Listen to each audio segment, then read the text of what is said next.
Ano po sa tingin niyo ang pinakadelikadong hayop sa balat ng lupa? What do you think is the most dangerous animal here on earth? Ang leon po ba? Dahil siyang tinatawag nating hari ng kagubatan? The king of the jungle? Ang cheetah po ba? Dahil napakabilis niyang tumakbo, pwede pa niyang mahabol, makagat at mapatay. Ang king cobra po ba? Silent but deadly. Makamandag po ang ahas na ito. Ano po sa tingin niyo? Ang pinakadelikado, mapanganib na hayop sa balat ng lupa, ito po. Tandaan niyo ha, ang isang peke at hindi totoong kaibigan. The most dangerous animal here on earth is a fake and disloyal friend. Amen? Amen? Nakaranas na po ba kayo? Kala mo kaibigan mo, yun pala hindi. Peke, hindi totoo. Anong naramdaman nyo? Di po ba napakasakit? Kaya nga, magandang itanong, ano ang palatandaan para malaman natin na ang isang kaibigan natin ay totoo o peke? What are the signs that can tell us that this friend is really true or fake? 4 na tanda para masabi mo, peke ang kaibigan mo. Number 1, ang isa pong peking kaibigan, mabait sila pag kasama mo. Pero pag wala ka na, tatalikod mo, sinisiraan ka. Amen? Sabi po nila, pag meron kang kaibigan na chismoso o chismosa, medyo layuan mo yan. Pag meron kang kaibigan na mahilig magsalita ng masama laban sa ibang tao, medyo lumayo-layo ka sa kanya. Bakit? Kasi kung kaya niyang siraan ang ibang tao, hindi malayo na kahit na ikaw, kaibigan niya, pag hindi mo na naririnig, pag wala ka na, sinisiraan ka din yan. Amen? Iwasan niyo po ang mga mapanirang tao. Peking kaibigan yan. Pero pangalawa, ang peking kaibigan, nandyan lang siya pag meron siyang kailangan sa iyo. Pero pag kailangan mo na siya, hindi mo man siya makita. One-sided yung relationship nyo. Ikaw, give ka lang ng give. Siya, take lang ng take. Pag ikaw na yung magte-take, pag ikaw na yung hihingi, di ba? Ang hirap magpalabas, ang hirap tumulong. Ikaw, pag nagbibigay ka, bigay todo. Pero pag siya naman ang magbibigay na sa'yo, tinitipid ka paunti-unti. Tingnan niyo po, kapag wala silang pera, doon ka lang naaalala. Pero pag may pera na sila, maglalakwat siya, hindi ka man sinasama. Amen? Third, ang peking kaibigan, hindi po sila masaya pag masaya ka. Nakatago po yung inggit nila sa inyo. Ang mga peking kaibigan, palaging nakikipagkompetensya. Pag nakita nila meron kang bagong damit, aba, bibili din niya ng bagong damit. Pag meron kang bagong cellphone, ninanais din na bumili, palitan na yung kanya cellphone. Kapag nagkwekwento ka, masaya ka, ayaw din niyang masapawan, magkwekwento din. Sinong peking kaibigan? Yung gusto niya, siya lang ang bida. Amen? Pero pang-4, ang peke pong kaibigan, hindi ka palagay sa kanya. Mararamdaman niyo naman po yan sa kutob na hindi ka payapa o hindi ka talaga tunay na masaya pag nandyan siya.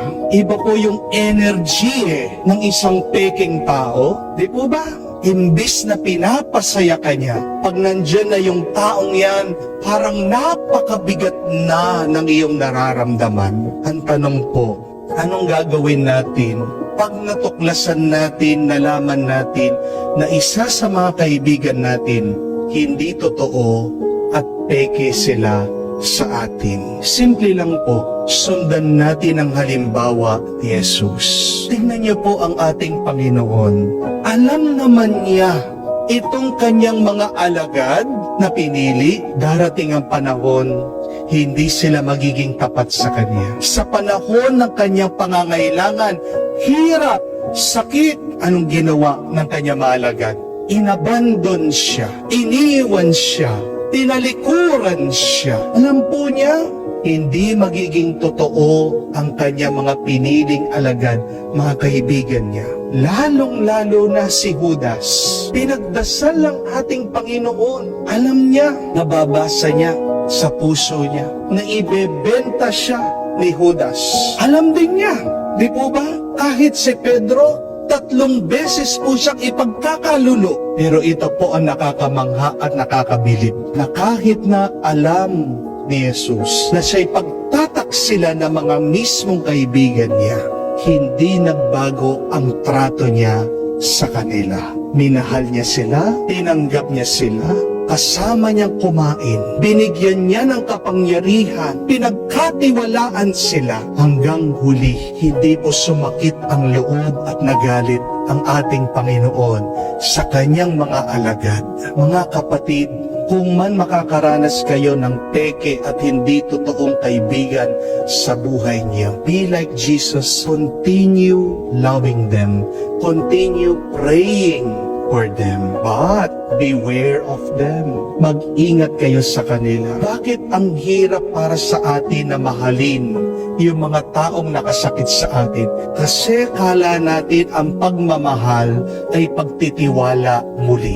Pero i-correct niya po yun, ha? Hindi ibig sabihin, minamahal mo ang isang tao, pinagkakatiwalaan mo siya. Tama po, pag sinira ang inyong tiwala, hindi naman po agad-agad ganun kadali na pagkakatiwalaan mo rin siya. Tandaan niyo po yan.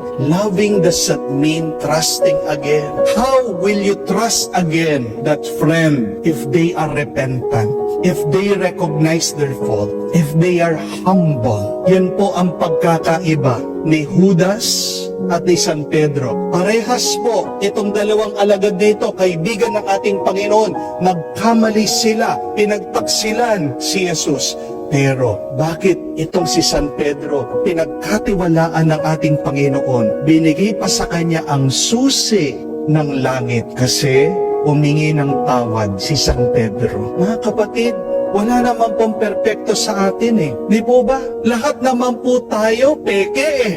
Aminin nyo, pag yung itatago, nag-i-expect tayo na ang ibang tao maging totoo sa atin bago mo asahan ng ibang tao ay maging tapat. Tanungin mo muna ang iyong sarili, ikaw ba ako? Tapat ba ako? Sumasakit ang loob mo ng ibang tao ay hindi naging totoo sa'yo, pero ikaw hindi naman sumasakit ang loob mo. Pagpeke ka sa pakikiharap mo sa kanila at sa iyong pamumuhay harap ng Diyos. So before you expect people to be true to you, please strive to be true to other people and to be true to God. Love, but be careful in whom you trust.